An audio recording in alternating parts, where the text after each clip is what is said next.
chega de Gabigol e Everton Ribeiro e Arrascaeta, também tá muito ruim. Então, eu acho que não é nem tanto ao céu nem tanta terra, mas a galera criticando até mesmo esses jogadores do quarteto. E aí eu vou te perguntar, meu amigo Fred Gomes, quem é que se salva no Flamengo nesses 2 primeiros meses de temporada, entre o primeiro treinamento e a final ontem no Maracanã? Foram 58 dias, então basicamente 2 meses aí de trabalho do Vitor Pereira, 2 meses de temporada. O Vitor Pereira meio que está dizendo que agora que a temporada vai começar, mas não é bem assim. Quem é que se salva nesses 2 primeiros meses, em termos de jogadores, em termos de elenco e do que mostraram até agora? Desculpa até fazer um preâmbulo antes de entrar na sua pergunta, Claro. mas essa declaração do Vitor Pereira que me deixou muito preocupado, que reforça o erro da diretoria. Se ele fala que os primeiros jogos da temporada, os para valer, são Botafogo, que ele jogou com um time de reserva, e o Del Valle de ontem, eu entendi o que ele quis dizer. Ele quis dizer que esses foram o que ele sentiu o time já preparado. Mas, porra, então tudo que a torcida mais esperava, que era o Mundial, com certeza o Mundial, se o Flamengo ganha o Mundial, pelo menos joga a final do Mundial, a Supercopa estava perdoada. Eu acho, sinceramente. E depois o Del Valle era outra história. Porque todo mundo sabe que esse título com o Del Valle, agora podendo falar com mais tranquilidade depois que perdeu, não é grande coisa, gente. A Copa Sul-Americana não é grande coisa. Se o Flamengo ganha, para o torcedor do Flamengo tirar uma onda com o adversário, mais um título internacional, dá para fazer essa grana, mas não é grande coisa. O importante era o Mundial. Como é que antes foi pré-temporada, gente? Então, esse que é o negócio. Mas vamos lá, quem se salva nesses 2 primeiros meses? Eu acho, assim, por enquanto, Fabrício Bruno, começando da defesa. Fabrício Bruno está fazendo uma grande temporada. Sim, um cara com muita velocidade, recuperação, joga sério, consegue sempre dialogar com os homens da frente, às vezes com ligação direta, seja por baixo, seja em bola aérea. Eu salvo também o Ayrton Lucas, acho que está numa temporada bem legal. Ontem, no final do jogo, já estava sem pernas, mas também ele é um dos poucos que correm no time, assim.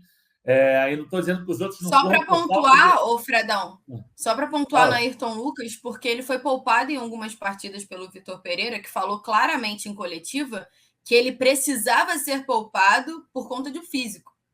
Que ele estava naquele limite que eles usam um termo, né, para alguma lesão ali, então ele precisava ter esse controle de minutos em função disso. Então, assim, eu acho que isso responde muito o segundo tempo do Ayrton Lucas, que foi bem, mas já estava muito cansado. Sim, sim. E, assim, quando eu falo um dos poucos que correm, não é que o time não corra, que o time esteja andando em campo, não é isso, mas eu digo em questão de velocidade mesmo, de você carregar o adversário para o campo de defesa, e ele acabou cansando, de fato. No meio-campo, acho que todos tiveram oscilações, tanto Thiago Maia, Gerson, Vidal. O próprio Vidal, na partida de ontem, acho que fazia um ótimo primeiro tempo. Depois ele toma aquela decisão inacreditável de depois dele pegar o cara pelo pescoço, ele vai e cola testa com o adversário. Eu falei, meu Deus do céu, vai ser expulso. Doideira. Então, assim, é inacreditável. Aí você pega na armação, a Arrascaeta é a pior temporada dele, pior início de temporada, não tenha dúvida. O Everton Ribeiro oscilou bastante, mas acho que já fez ótimos jogos e outros abaixo, então também não dá para falar, não, se salvou e tudo mais. Eu acho que o Pedro e Gabigol, por mais que tenham perdido gols em algumas partidas, o Pedro não tendo jogado bem ontem, o Gabigol mal contra o Al Hilal e contra o Al Ahly também, ele não fez uma grande partida, apesar dos gols de pênalti. Os caras estão fazendo gols, entendeu? Eu acho que eles, por mais que você fale assim, eu acho que às vezes falta movimentação, às vezes do cara querer buscar uma bola, de dar de voltar e correr um pouquinho mais, acontece, mas eu acho que aí dos atacantes, eles estão fazendo o que deles se espera, entendeu? Eles têm uma média boa de gols, tudo bem que enfrentaram... Mas ontem foi brabo, né? Pontaria não, ontem. Sim, os dois não jogaram bem ontem. Acho que o Gabigol, por mais que tenha se movimentado e tenha invertido a bola para o Cebolinha dar assistência para o Arrascaeta, Gabigol precipitou alguns cruzamentos. Na ânsia de querer resolver, ele cruzava a bola à moda, que eu já falei, aquela moda conhecida para o carioca e para o brasileiro. Pegava a bola ali, vamos embora, joga para a área. Eu acho que ontem o ataque, sim, teve muito abaixo.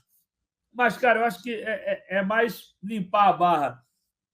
Como eu falei, Fabrício Bruno, Ayrton Lucas, garotada, claro, o Matheus Gonçalves aí fazendo essa grande temporada. O Matheus Cunha surgindo como um goleiro muito seguro, um cara que ainda não teve grandes testes pela frente, mas fez defesas importantes, soube cozinhar o jogo na hora do nervosismo. Nesse jogo contra o Botafogo era fundamental o Flamengo ganhar essa partida, porque o Flamengo não tinha nenhuma vitória em jogo importante no ano, e na hora que o Botafogo estava chegando, ele segurou, lembrou um pouco o Diego Alves, fez aquela cerinha marota e fez aquela defesa excelente ali no final, no chute do Matheus Gonçalves. Não, Matheus, é tanto Matheus no Flamengo, como é que é Matheus Nascimento do Botafogo. Ele esticou o braço direito, fez uma grande defesa.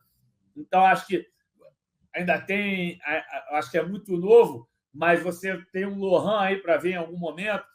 O Matheus França sendo pouco aproveitado me chama a atenção, porque eu acho um jogador acima da média. Sei que alguns jogos ele entra em outra rotação. O próprio jogo contra o Botafogo, achei que ele entrou sem muito tesão, mas assim, cara, tem muita bola, acho que tem que ser mais utilizado, tem que ser a segunda, terceira opção. Não pode não entrar no jogo como o de ontem. O Matheus Gonçalves furou a fila, é fato. Mas o Matheus França, no passado com o Dorival, jogou de referência, jogou de centroavante algumas vezes e jogou muito bem. Que ele vai bem pelo alto, ele tem 1,80 m, fez gol de cabeça contra o América Mineiro, fez gol de cavadinha contra o Corinthians. Então, ele pode jogar ali com ele. Ele é o tipo do cara que é um cara polivalente, mas que você não vai prejudicar o futebol dele se colocar em diferentes posições. Então, o Matheus França não pode ser esquecido desse jeito. Não sei se os treinos dele não estão legais, a gente não assiste mais treinamento, a gente pode até apurar, que é a nossa função, mas vai ser uma coisa muito subjetiva, porque a gente não vai conseguir falar com 30 pessoas para analisarem o treinamento do Matheus França, mas não é possível que ele caiu tanto nos treinamentos a ponto de ser esquecido e ir para o final da fila, a ponto de ser reserva do time reserva, que foi o que ele foi contra o Botafogo. Então, salvo um pouco a molecada, salvo o Fabrício Bruno, o pessoal da reserva, se foi pouco testado, acho que o Rodrigo Caio fez uma partida excelente contra o Botafogo, mas acredito não, essa eu tenho certeza que a avaliação interna é que ele ainda não está preparado fisicamente para encarar o rojão de partidas mais físicas e tudo mais, mas deu indícios bons nessas partidas aí contra a Resende e o Botafogo, que quem sabe o Rodrigo Caio não consegue voltar, né? Mas eu acho que é isso. Sistema defensivo, a zaga, o Flamengo sofreu gol a rodo. Mas eu não via problema só da zaga, do Davi Luiz, do Fabrício Bruno, do Léo Pereira. Eu acho que a marcação, a recomposição e o fato do Flamengo marcar com menos jogadores, tem até eu vou citar aqui, vou dar a fonte, o Xandão, pai da Letícia, ele falou uma vez, o Flamengo é um dos poucos times que joga com 10, mas que marca com 6. Entendeu? Então, o Real Madrid marca com 10, outros times europeus marcam com 10. O Flamengo, alguns jogadores não marcam. A gente sabe, o Gabigol se mexe pra caramba, é voluntarioso, mas na hora da ocupação do espaço não é a mesma coisa. O Pedro é um cara que tem um refino técnico impressionante, mas é um cara pesadão, ele tem dificuldade para marcar. O Arrascaeta não marca ninguém, nunca marcou, e ele sempre teve essa liberdade, essa carta branca para não marcar devido à grande qualidade técnica dele. O Everton Ribeiro, dessa turma, é o que marca um pouquinho mais, que de vez em quando aparece para roubar uma bola, mas também não tem aquele poderio de marcação. Então é isso, o Flamengo já começa o jogo com menos marcadores. Artuzão, você que hoje está no modo sem risadinha, né? Estou vendo você aí bastante sério. São 3 títulos perdidos, né? A gente conversava no último podcast o que a Recopa, né, valia, o que a Recopa colocava em jogo para o Flamengo, e era a tal da injeção de paz, foi a conclusão que a gente chegou. Acabou a Recopa, o Flamengo não venceu, então não venceu a Supercopa, perdeu no Mundial, ainda perdendo na semifinal, e não consegue vencer o Del Valle, mesmo decidindo, né, no Maracanã. É terra arrasada o cenário do Flamengo nesse momento, dia 1º de março de 2023, aniversário da cidade do Rio de Janeiro. Dá para dizer que é terra arrasada ou você vai com mais calma? Olha, eu tenho dificuldade em usar esse termo terra arrasada, porque a gente precisa sempre fazer uma qualificação em que tipo de terra, né? É uma coisa você ter a terra arrasada num lugar árido, sem árvores, sem água, ou você ter uma terra arrasada numa fazenda fértil, que produz muito, que tem capacidade de produção, a gente sabe o que pode sair, quais os frutos podem sair dali.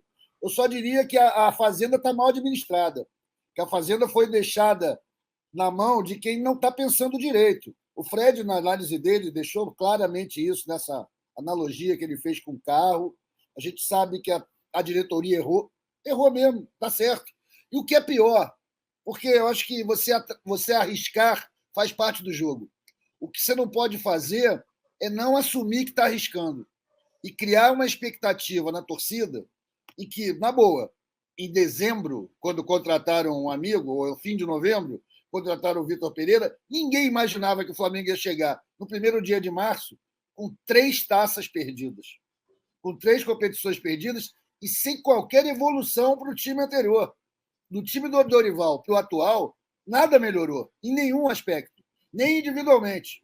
A única mudança que a gente tem, e é um alento para o torcedor, é a entrada desses novos moleques. A nossa fábrica de neguebas continua a todo vapor. Matheus Gonçalves foi um fator de desequilíbrio no jogo de ontem e, para mim, o único responsável por a gente ter conseguido fazer aquele gol aos 95 minutos, depois de 125 cruzamentos. Se ele não entra, o time não ia conseguir. A minha impressão, eu não tenho nada contra esses jogadores, mas acho também, cara, que está na hora de torcida, analistas e todos mais, e principalmente os dirigentes, entenderem que no futebol profissional 4 anos é um ciclo muito grande. 2019 já era. Fica com o que é bom, o que serviu de lição, mas não se aferra a nenhum dogma. Não pode tirar fulano. Beltrano isso, Beltrano aquilo. Flamengo de 19 já era, gente. É outro time agora. A gente precisa encontrar uma forma de jogar eficiente como a de 19. Mas não pode ficar querendo repetir 19, porque não vai conseguir. Os jogadores estão mais velhos, não dão os mesmos piques, estão mais conhecidos, mais fáceis de ser marcados. É isso. Não é terra arrasada, mas eu acho que precisa de muito trabalho, muito. Vai ser um ano muito complicado do jeito que está começando. Olha só, Letícia, a galera tá dividida no chat, né, votando aqui quem tem maior culpa, mas independente do Vitor Pereira ter culpa ou não, né, me chama a atenção o momento físico do Flamengo. Acho que o Flamengo está bem abaixo fisicamente do que seria esperado. Em algumas arrancadas ali com o Del Valle, com a zaga do Del Valle, me parecia assim, 2 times totalmente em momentos diferentes, sendo que o Del Valle começou a temporada agora e fez 3, 4 jogos oficiais. Então me chamou a atenção isso. E algum tipo de postura no sentido de não está dando certo na tática, na troca de passes, na formação coletiva, vamos para a jogada individual. Que o Arrascaeta não conseguiu, o Gabi não conseguiu, o Pedro não conseguiu, o Ribeiro até conseguia, mas numa fase menos aguda do campo, né? E aí, quando entra o Matheus Gonçalves, você vê que é uma diferença gritante, assim. Eu acho que o que mais me chamou a atenção nesse jogo foi isso. Não pode o cara que teve mais personalidade dentro de uma final no Maracanã ser um garoto de 17 anos, o único que tentou bater, que tentou driblar, que tentou algo diferente, e quantos caras consagrados, que estão aí há 3, 4 anos no Flamengo, não fizeram nada diferente, sendo que eles têm condições técnicas para isso, né? Eu falei isso ontem com o Fredão, quando a gente estava assistindo o jogo. Eu falei, é inacreditável que o jogador com mais personalidade no Flamengo tenha sido um menino de 17 anos. É um menino de 17 anos. E isso é muito positivo para o Flamengo, porque mostra que o garoto tem personalidade, que é um garoto bom de bola, que ele arrisca, tá com sorte, as coisas estão funcionando, mas isso não pode. Tipo assim, isso não pode. O Flamengo tem Gabigol, Arrascaeta, Everton Ribeiro, Pedro, isso olhando só para o ataque, mas você tem peças ali, por exemplo, o Vidal, que estava no primeiro tempo, fez um bom primeiro tempo, que também poderia ter a qualidade individual para resolver, assim. Eu acho que é quase que inadmissível que o Matheus Gonçalves, com 17 anos, seja o grande destaque do Flamengo nesses últimos 3 jogos, pelo menos. Todos os jogos que ele entrou, ele foi o melhor em campo praticamente, assim, se você quiser jogar um pouquinho para o alto, é isso que a gente faz a leitura. Desde o dia que ele estreou, ele resolveu aquele jogo contra o Rezende, ele foi bem contra o Botafogo, se eu não estou errando os adversários, e ontem ele entrou muito bem. De todo mundo que ele entrou, ele foi quem entrou melhor, por exemplo. Ele foi quem mais procurou, ele foi quem mais conseguiu, ele foi quem mais propôs, e ele tem 17 anos. Isso é bom pra caramba para ele, é bom pra caramba para o Flamengo, que ganha mais uma opção, mas não é o que se espera de um elenco. O elenco está muito aquém do que pode render ou do que a gente espera que possa render também, porque 2019 já passou tem muito tempo, está todo mundo muito mais velho, todo mundo mudou muito. Eu acho que o Gabigol é um próprio exemplo, assim. Eu, Letícia, particularmente gosto quando ele sai da área e tenta propor o jogo, tenta procurar, mas eu acho que às vezes ele faz isso demais. Ontem, por exemplo, era um jogo que a bola não chegava para o Pedro. O Gabriel poderia ter tentado infiltrar mais com o Pedro ali, tentar alguma coisa diferente, ter uma sacada diferente, ao invés de ir lá no Davi Luiz pegar a bola, como ele fez várias vezes. Ao invés de ir lá no Thiago Maia pedir a bola, como ele faz várias vezes.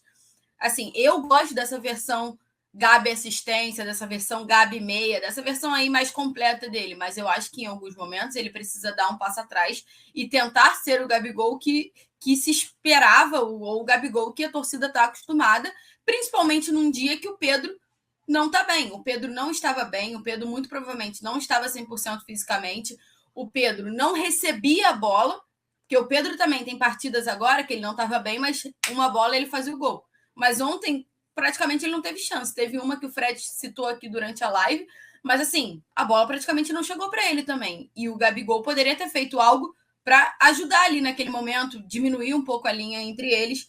Enfim, é bem complicado que o grande destaque seja um menino da base de 17 anos, porque a gente não está falando de um menino da base como o Matheus França, que jogou 2022 inteiro no profissional. Você está falando de um menino que subiu a 3 jogos. Pois é. Eu acho inacreditável. Assim. Esse comentário da Letícia, que eu acho perfeito, tem um dado científico aí, né? O Matheus Gonçalves foi o que sofreu menos influência do Vitor Pereira. Foi o que menos trabalhou em treinamento, que teve menos papinho de Vitor Pereira no ouvido. Ele está vindo com a força dele individual do que ele trouxe lá da base.